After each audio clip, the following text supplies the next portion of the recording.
Now, in Neves Valente's arrest warrant, police revealed connections to Connecticut. So we want to get right to our chief investigative reporter, Sam Smink, with this new information. Sam?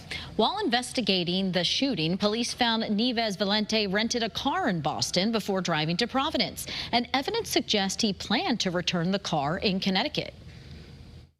According to his arrest warrant, despite Neves Valente renting the car in Boston, police say he later called the Enterprise Alamo car rental agency at Bradley International, saying he'd like to drop off the car there. Though the warrant does not say when this call was made, before or after the shooting. Rhode Island officials say the car was never returned before they found Neves Valente dead in New Hampshire.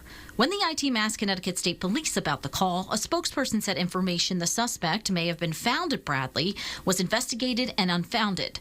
The warrant also says evidence found inside the scene of the shooting, Brown University's engineering building, was tested and merited at the Connecticut Division of Scientific Services. Police say a DNA profile was lifted off spent shell casings they recovered. However, at the time they were tested, they found no match to the national DNA database used to link suspects to crimes. Your chief investigative reporter, Sam Smink, Channel 3 Eyewitness News. Sam, thanks.